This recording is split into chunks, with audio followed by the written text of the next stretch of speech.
John 4:21. Dicit ei Iesus, mulier, crede mihi, quia veniet hora quando neque in monte hoc, neque in Hierosolimis adorabitis Patrem.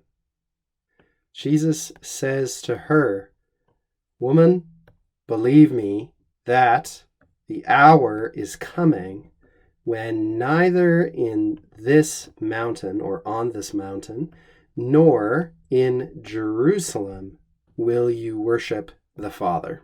Jesus here addresses the Samaritan woman's sort of dodge into Jewish-Samaritan controversies by cutting right to the heart of the issue, which is worship, which is very important for their conversation, as we'll see.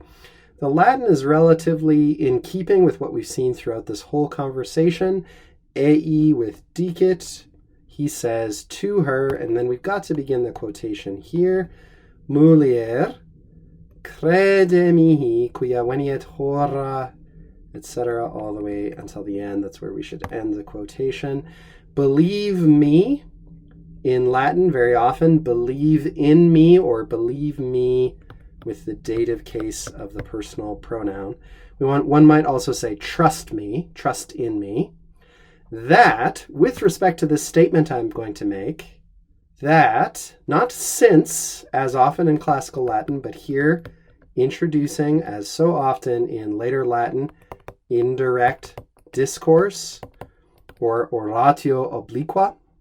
Believe me that, namely about this fact, that an hour, or the hour, will come.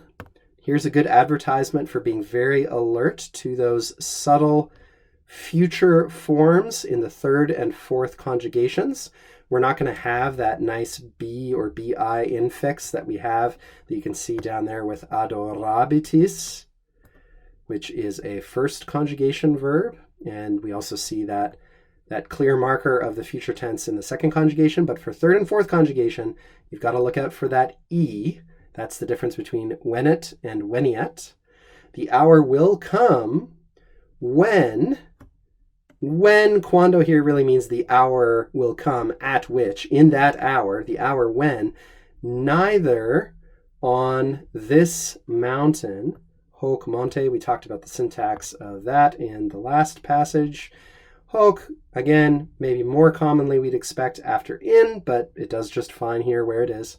Nor in Jerusalem. And look here, this is now an ablative plural following in. But in the last passage, you'll remember we had Hierosolimis as a locative plural, but that's not what's going on here. Now we've got in Jerusalem, you will worship, adorabitis.